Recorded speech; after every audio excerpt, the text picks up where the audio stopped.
Hi guys, and welcome back to my channel. I am Diane and this is the No Gluten Zone. If this is your first time here, I do about a video a week, that is my goal, on mostly celiac disease because I have it and my son has it, but I try to encompass a lot of food issues, intolerances, allergies, things like that, because a lot of it we are all dealing with. Today my topic is on celiac disease in children. And this may not cover everything, but I do think it will include kids with nut allergies, because I do think nut allergies have like the cross-contamination issues and the level of sensitivity, I believe. I might be wrong on that, and there might be other issues that can have the same severity of sensitivity, if you will. So without further ado, let's get into it. So I did a little research getting ready for this video. At this time, about 1 in 100 children are diagnosed with celiac disease on average. That is, let me point out that that is the number that are being diagnosed. That is not the number of children who actually have it, because I had it as a child, I can guarantee you, and it was never found. It was never discovered until I was 40. That is really bad. Our medical system is really failing people with celiac disease, and we need to spread awareness and a lot of things to get this better handled and better diagnosed and more help for people who are living with it. Also, at this time, celiac disease is the most common genetically related food issue, if you will, because it is both genetic and autoimmune. Autoimmune, if you're not familiar with that, means that your body is attacking itself. So when your body senses the presence of gluten, it's going to just attack. And it doesn't just attack the gluten, it attacks everything in that vicinity, and so it there causes damage to your body. Usually it's the small intestine that gets the worst of it, but I have my suspicions that it can damage other areas. I do have interstitial cystitis, which is also autoimmune. My body has attacked my own bladder and destroyed like the inner lining.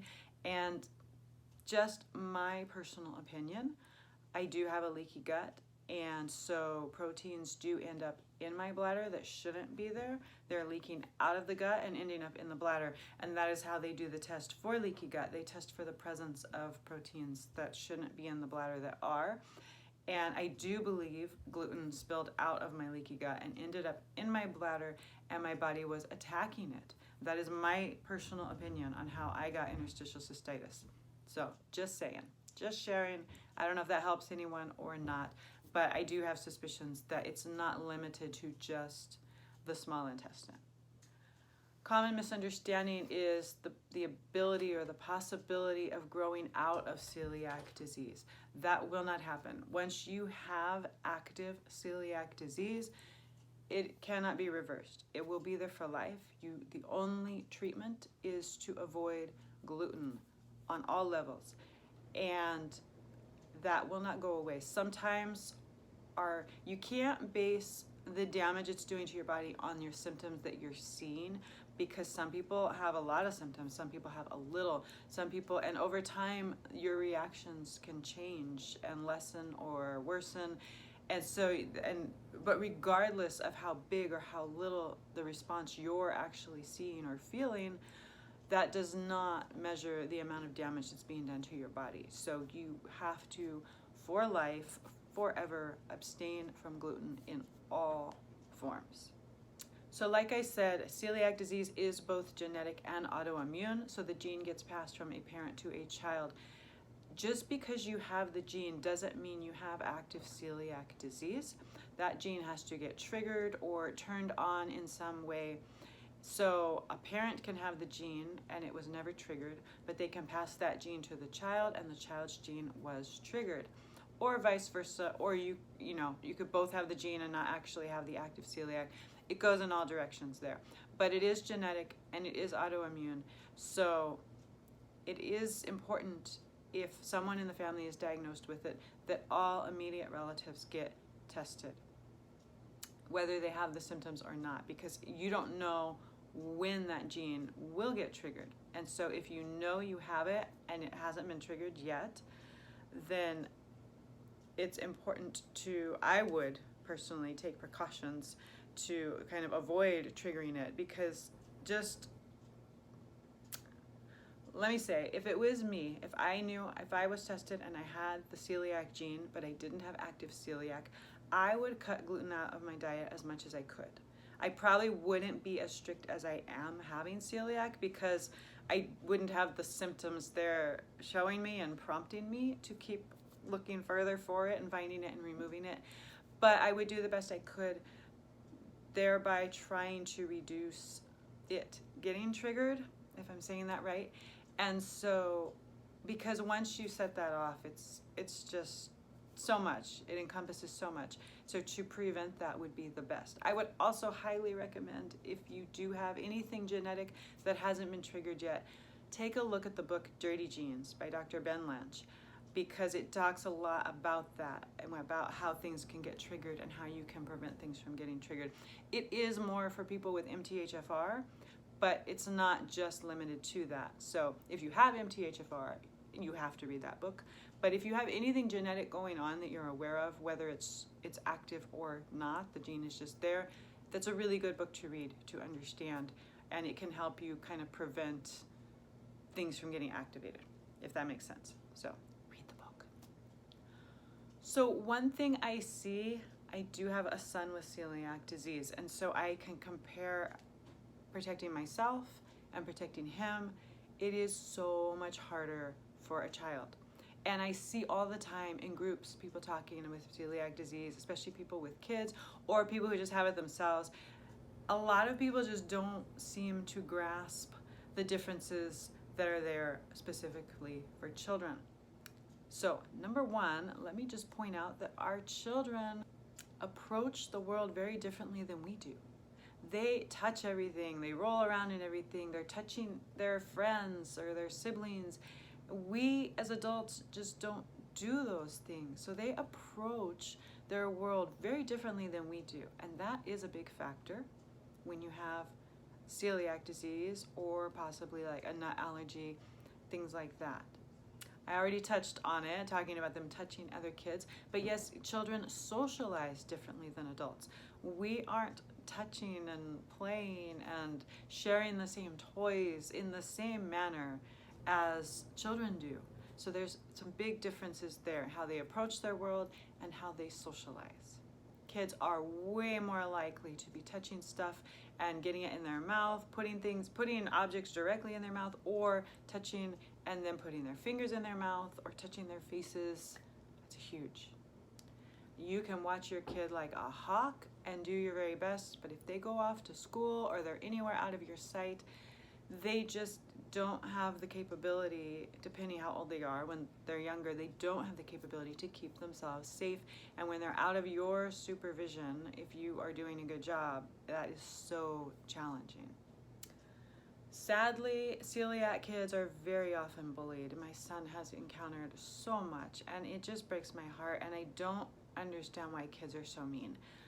I was never a mean kid. I never bullied anyone. Like, honestly, in my whole life, I would never intentionally do something knowing it could hurt someone or wanting to hurt someone.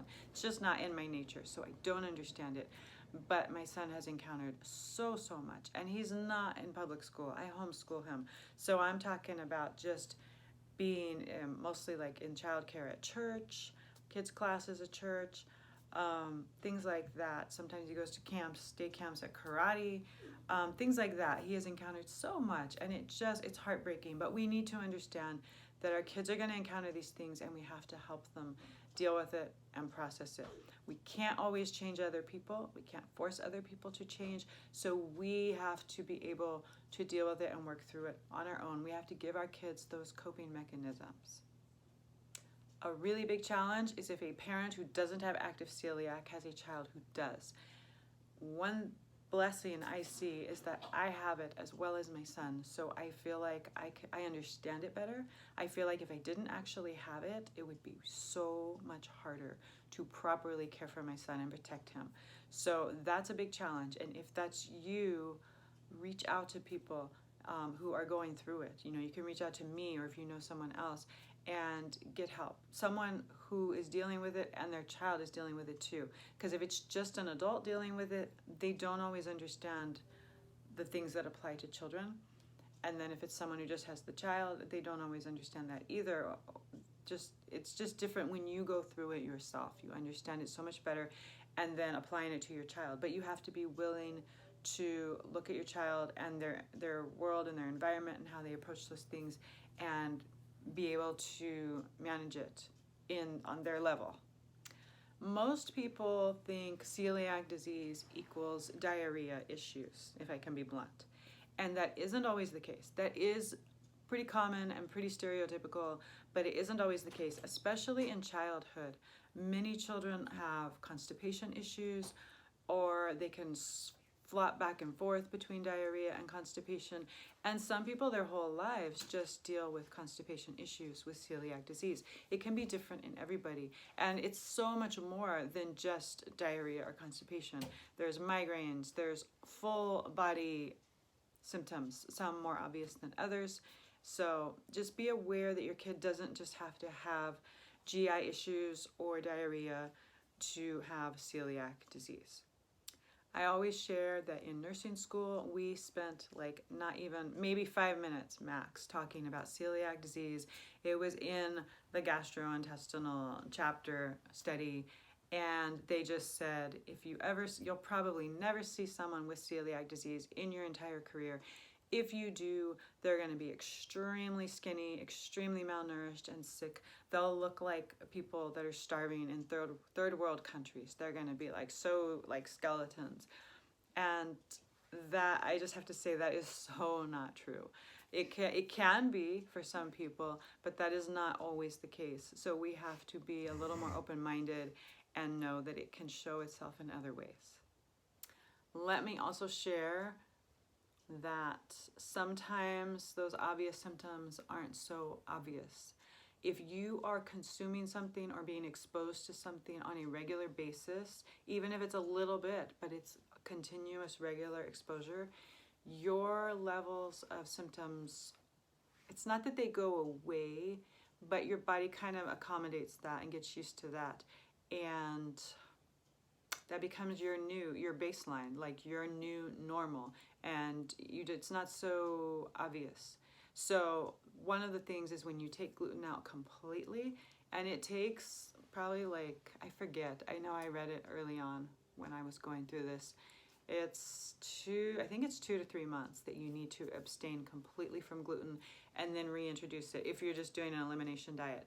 But I caution you on doing that. You might want to get the scope first with taking the biopsies to look for damage, because once you go gluten-free, then to do that, they're going to want you to eat gluten every day for, I think it's 6 to 8 weeks, because if you don't eat enough gluten to cause damage in the small intestine, the test won't work, and then you can't, as of right now, you can't get the official diagnosis. So you might want to do that, talk to a doctor and get that test done first.